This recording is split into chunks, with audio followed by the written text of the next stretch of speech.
Awaken Cohort.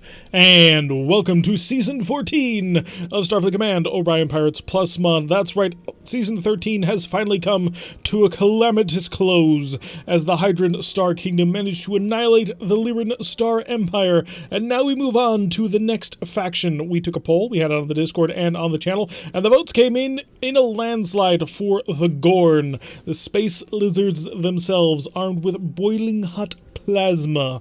And so we shall get things underway without too much further ado. We are, of course, going to be playing on Admiral difficulty level and starting in the early era so that when the clock moves on, it will move from the early to the middle to the late to the advanced era, allowing us to experience the entire tech tree in its full and total glory.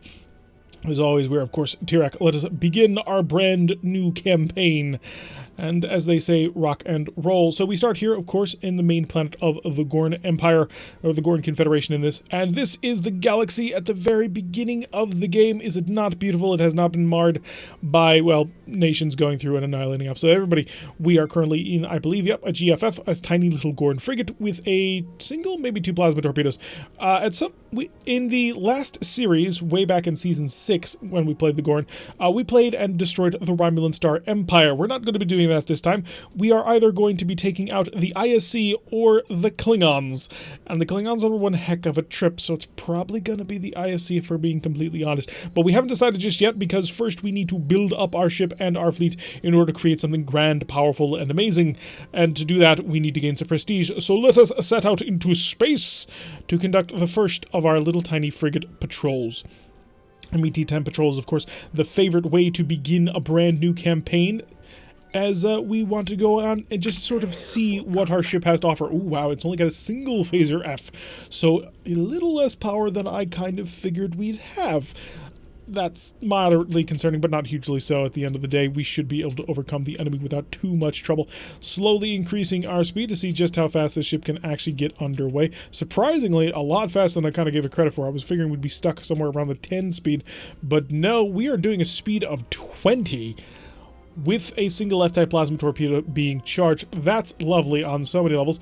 There is an enemy frigate way off in the distance. According to the fleet screen, it's an SNP, a snipe. I do believe the snipe will be armed pretty similarly to us with an F-type plasma torpedo and 2, maybe 3 phaser ones. We will find out once we actually close the range. The first thing we need to do, though, of course, is prepare a Wild Weasel shuttle. You see, the Romulans, like us, both carry plasma torpedoes, and plasma torpedoes fire a ball of plasma which follows you. And you cannot run away well, you can run away from it. But as long as you're within range, it's going to hit you and it's going to hurt. One of the ways you can avoid that is, well, to sprint as fast as you can away. And that's what part of our strategy is going to be. We're going to accelerate our ship up to maximum speed to hopefully keep away from the enemy. And the other is to be able to dump Wild Weasel shuttles, which will then emergency stop your ship and the enemy plasma torpedo will hit it instead of you. A little bit useful, you might think. So we're going to have to hopefully be able to take him on. Now, he has the exact same defensive measures at his disposal, although the AI is a little bit, in the early era, squirrely about going at maximum speed to avoid plasma torpedoes. So there will be that working towards us. Also, we can fire plasma torpedoes. The other great thing about the plasma torpedo can be fired in pseudo mode. So by firing a pseudo plasma torpedo, it's a fake plasma torpedo. It doesn't actually do anything, but the enemy doesn't know that. And so their weapon systems all shoot at the pseudo plasma torpedo as if it's a very, very important thing. And when it connects with nothing, well, you get to laugh at them and feel very, very smug, because then you can follow up with your real plasma torpedo. We're going to fire our fake out immediately and see what he wants to do to react. I do anticipate he'll open fire on us. I would. Well, nope. He's going to just accept it. Okay, he did not care one bit, which is a little bit sad because now I'm off target to actually fire a plasma torpedo at him. He only has 2 phaser 2s, so it may actually just be the best decision to continue to move at maximum speed and use our phaser advantage to basically, well, burn him down to the ground. He's not connecting with us because his phaser 2s are of a previous generation weapon system. Our phaser 3s are much more advanced and much better, although he is currently winning the little turning battle that we have going on here. What's my current hard energy turn? Oh, he's also got he's got a more powerful plasma torpedo than we do. So we have better phasers, but he's more maneuverable and has a better plasma torpedo. But we have better armor and defense in general. And bit by bit, we will cut through his defenses, and he will not be able to stop us. I'm going to slow down only a little bit. I want to free up some power to well, basically charge the phaser capacitor, but more importantly to also allow us to get a little bit of defensive shielding going on here. So we're going to switch over the shields to the port side, because, oh, wait, that's interesting. Okay, plasma torpedo away. I would have anticipated that you would use your shuttle on that one. We got to stay away from his bow, because if we can, then we can avoid his plasma torpedo, which we do not want to touch. So we managed to avoid his mine that he dropped. Had we hit that, we wouldn't 10 damage. And in frigate battles, 10 damage is a lot of damage. So we managed to basically move through, launch our plasma torpedo, hit him, avoid the mines. So we're doing fairly decently so far. Haven't done a ton of damage to him, but we're working on it. So we're going to pull back, sort of defend ourselves a little bit, and get the plasma torpedo back to charging. We know we can move at a maximum speed while charging our phasers and our plasma torpedo at a speed of 20. With our phasers fully charged, we actually have a little bit of additional power that we can put into other things, like more speed. And we will definitely attempt to use that to our advantage. It's going to take 3 turns for our plasma torpedo to recharge. When operating on the default game speed, which for us is 7, a turn takes about 30 seconds, so we've got a minute and a half before we can use our plasma torpedo again. He suffers from the same problem should he use his plasma torpedo. I'm really surprised he didn't fire his G-type plasma torpedo earlier on. We do know that his phasers are charging. Really wondering what's going on with his plasma torpedo. I would have fired it by now, because he was in a fairly decent position to do something about us with that plasma torpedo, and now he's just sort of whittling away his advantage, because he has a range advantage on that plasma torpedo. So the F-type plasma torpedo is the smallest of the plasma torpedo, of the offensive plasma torpedoes anyway. The smallest and the least powerful, but by least powerful, that's kind of relative. It does 20 damage, which in this game, 20 damage is pretty astonishingly high, especially for a single weapon system. It takes an absolute ton of power to charge that weapon, and it takes, as you can see, a very long time to make it charge, but 20 damage is pretty considerable, especially considering it doesn't miss. So it's one of the most powerful weapon systems in the game, bar pretty much nothing. I anticipated that you would have done something about me, but no, you're going to turn away again. Oh, he's not charging it. Oh, okay. So the AI has opted not to charge his plasma torpedo and instead using his speed, or at least attempting to use his speed to whatever advantage he thinks he's going to gain. But we're now in the offensive position. We're coming up behind him. Our plasma torpedo is actually within arc. We do have a shot. I just want to get closer. One of the downsides about plasma torpedoes is it is fairly close ranged. And so I have to time this shot so that... Ooh, we took hits from his mines on that one, but we will pull through. A couple of more phaser hits on that as we definitely get on through. His G-type phaser is, or his G-type plasma torpedo is repairing. So we may have actually broken it. So as I was saying, the F-type plasma torpedo is the smallest and the least powerful, but the least powerful is very relative. It will deal a lot of damage, but it's also the shortest ranged. The maximum distance that we can fire this plasma torpedo and deal that 20 damage is a range of 10.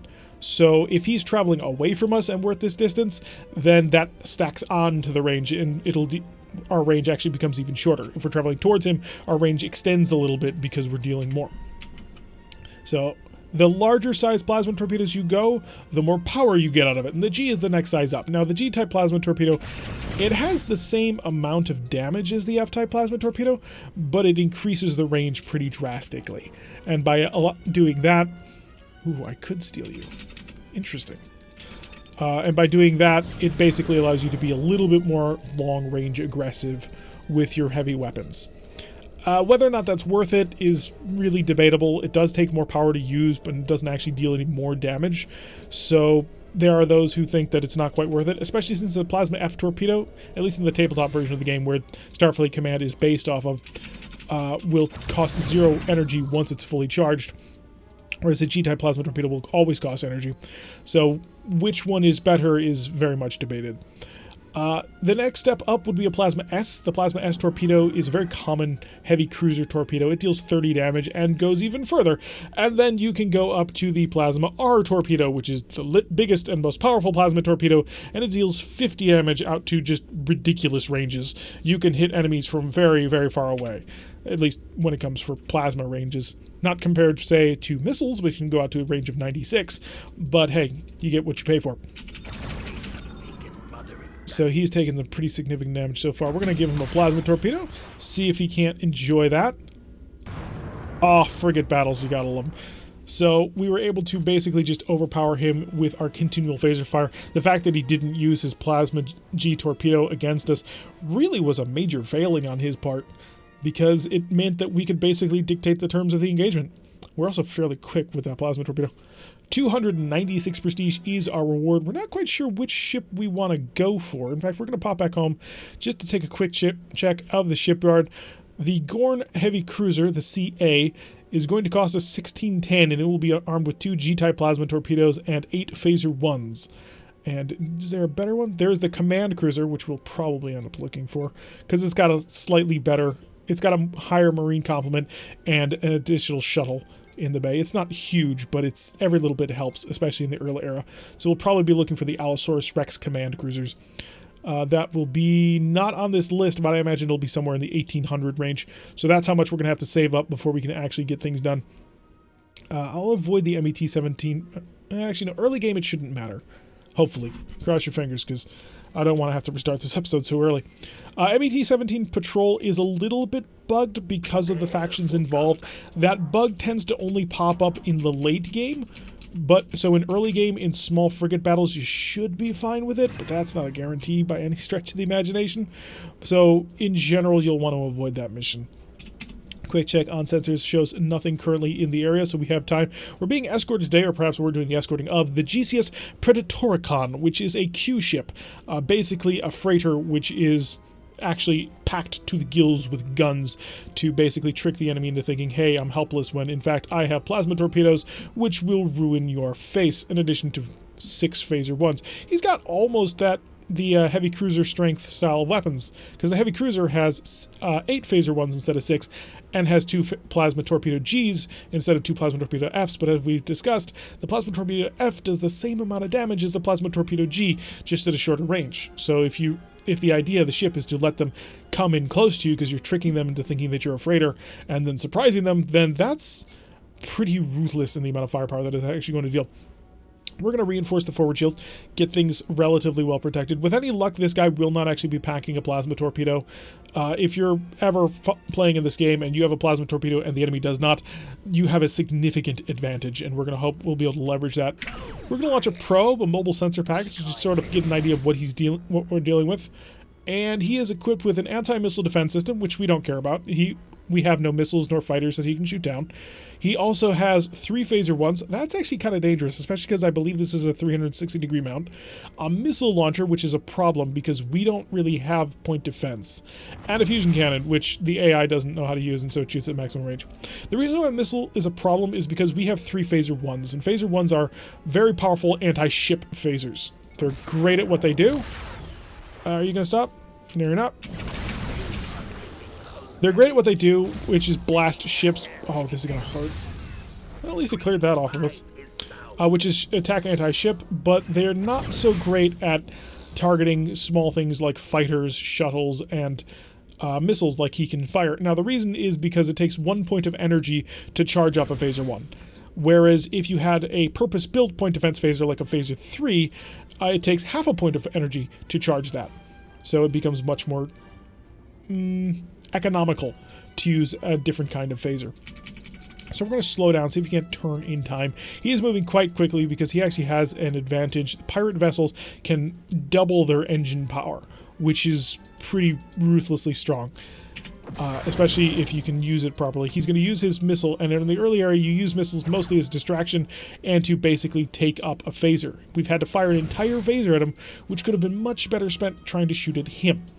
And because of that, our firepower is reduced by 1/3 for this next pass, because we are trying to get a shot on him, and it's going to be all the more difficult to actually get a good shot on him. We are losing this turn fight, so I'm actually going to switch over the shield reinforcement to our forward starboard shield, because I anticipate that's where the battle's going to go, unless he keeps loosening this turn, in which case we'll have an opportunity. Okay, we're going to show up our forward starboard shield, because his phaser is ready to go. He called for a high energy turn, but he didn't actually take it. It looks like he's been pretty badly mauled already. So if we can just get in behind him and continue to lay into him, then we can probably kill him in rather short order. I'm actually rather surprised to see that he's down to a speed of 4.1. He must have taken a lot more damage than he originally planned for. So his phasers managed to fire, but luckily our shield was reinforced, able to take that kind of damage, and we get to follow up with our plasma torpedo, which slams through his shield, knocks out most of his systems, and we get to follow up with 2 more phasers. He's basically done for. And I do think that the Predatoricon will probably take him out. We're just going to try and keep our bow towards him. That way when he explodes, he doesn't deal too much damage and cut through our shield. Or the Predatoricon may actually try and steal him. Well, the AI will never try and actually capture unless you order them to. And Predatoricon is not part of our fleet, so we will never be able to order him to. So right now he's directly behind us, which is a very weak shield for us. Although luckily we had managed to build the distance in far enough so we didn't take any damage when he when he exploded. You can also self-destruct in the game, but that's not what ended up happening there. So another 166 prestige for our troubles. We'll keep putting the pressure forward a little bit. We don't want to go too far out at this point, as it would be very dangerous to get caught out unawares. Especially if you start moving into neutral and enemy territory in a tiny frigate. That becomes very dangerous unless you're the Romulans who have stealth technology to sneak away. So it does look like the Klingons have come off over here, and we're ambushing them with a friendly frigate of the Serpenticon. And it is the same... Ooh, it actually might not be Klingon, because the Klingons and the Romulans share ship designs. So because of that, I'm actually going to protect myself by prepping a Wild Weasel shuttle. And we will then sap most of our power for speed, and then give ourselves a little bit of forward shield reinforcement. So the fact that he cloaked... kind of makes me think that he's Romulan. The Romulans and the Klingons share ship designs at several points during this war, and so this is very like, yeah, RKF4. So this is a Romulan built ship. If this was Klingon, it'd be K, and then it'd be probably like just KF4, KG2 or something like that, KE something. But as it has an R designation, it is a Romulan frigate, and it is armed with 2 plasma torpedoes. And they are 2 F-type plasma torpedoes. So he has a significant plasma torpedo strength over us. He has double our plasma torpedo firepower. Although, we do have a slight advantage in phasers. He's got 2 phaser 2s and a phaser 1, whereas we have 3 phaser 1s. But that advantage in plasma torpedo firepower is pretty significant. So we need to get around behind him and fire our plasma torpedoes without giving him an opportunity to shoot at us. He probably doesn't have his... Yeah, he doesn't have his plasma torpedoes ready to go yet, so we can kind of stay somewhat close. His name is the RAS Vendetta. Our decoy shuttle's prepared, so we do have a defense now at this point, but there's no way we can turn with him. Klingon ships, of which this is actually a Klingon ship, it's just been modified for Romulan use. Klingon ships are the most maneuverable ships in this game. They will outmaneuver pretty much everybody with ease. So... you add that with heavy plasma torpedoes, and you have a very lethal combination, especially because he has so many more plasma torpedoes than we do. Now, one of the problems he's running into is he doesn't really have enough power to charge the cloaking device, moving quickly, and charging the plasma torpedo. But if you're just looking to sneak up on someone and blast him from behind, that's not a huge detriment. Okay, we're going to figure out how he wants to respond to a pseudo-plasma torpedo. If he responds to this by dumping a Wild Weasel shuttle, then we know that he actually cares. If not, we're going to fire our second plasma torpedo. Yeah, he didn't care. So, it's open season. So we did manage to get a good hit on there, already knocked out one of his phasers, so he's down to 1/3 of his phaser firepower. A little bit more than that, actually, because phaser 2s aren't quite worth phaser 1s. But we've managed to do a pretty decent amount of damage. We know that we've already melted through his armor, so he is taking immediate damage, taking out his other phaser at this point. The Vendetta is probably going to get a shot. Yep, he is opening fire with his plasma torpedo. On us! Oh crap, that's not good. The distance is a bit tighter. And what we just did was we deployed a Wild Weasel shuttle, which dumps out of the shuttle bay. You cannot use a Wild Weasel if you're traveling above a speed of 4. If you are traveling above a speed of 4, then what it'll do is it'll activate an emergency deceleration. That'll stop you as fast as the ship can possibly do. If you're in a frigate, that's on a dime. It's an almost instantaneous deceleration before you're down underneath that speed of 4. And then it'll kick that shuttle out the back. That shuttle will absorb plasma torpedoes, missiles. It'll give you an instant defense shift, which makes you harder to hit just in general. But it's basically the emergency defense for if the enemy has a plasma torpedo on you and you're not going to get away. So unfortunately, we didn't react in time to handle that plasma torpedo in the optimal way, which would have just been to set it to our stern and accelerate as fast as we could. Because we had thought that it had gone for the other vessel, the Serpenticon, we didn't respond in time, and so we had to launch a Wild Weasel shuttle in order to cover ourselves. Taking 20 damage to the stern would have been quite bad, and early on in the game you really want to avoid having to go home to repair, because the amount of prestige that you have, which is the currency in this game, is quite limited, and you want to be able to make sure that you save up as much as you can, as fast as you can, to get into a larger ship. So stopping and even spending, say, 15 or 20 prestige on repairing the ship is it's an expense that you desperately want to avoid.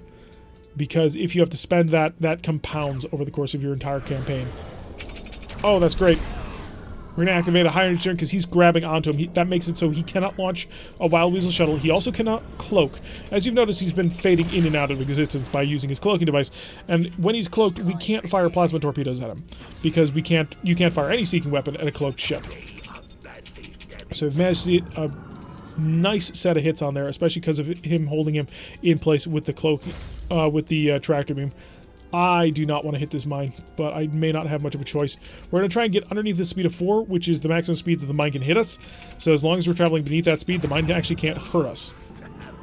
And he's not able to go as fast as he no doubt would like to, and so we're able to get still some decent phaser fire to manage to damage him quite nicely. We will bounce that mine just so I can pick up the pace a bit. I don't want to allow him to come around to face me because he does have a plasma torpedo, and I don't want to have to use another shuttle. We had 2, I'd rather not have to waste both of them on this one battle.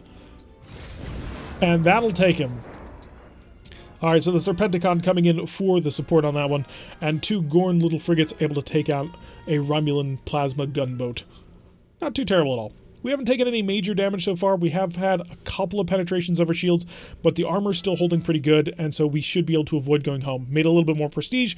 We're up to 662. We're going to be saving till about 1800 to try and get one of those command cruisers whenever they come up. Actually, let's take a look to see if he's around now. I'd like to see one. Yeah, okay, so it's only 1636, so cheaper than we thought. That'll be nice. So we'll want to pick up one of the Allosaurus Rex command cruisers. It'll be one of the nicest cruisers we can get our hands on for quite some time. But that's actually going to do it for today's episode. If you like what you've been seeing, hit that like button and subscribe. If you want to receive a notification every time I post one of these videos, press that little bell icon. Leave a comment. What do you think about this first episode of this brand new season? Are you excited for it? Who do you think we should attack, the ISC or the Klingons? I'm going to tell you it's probably going to be the ISC, but hey, if enough people want the Klingons, then we could make the long, hard journey over here to go attack the Klingon Empire. And I will see you all in the next episode.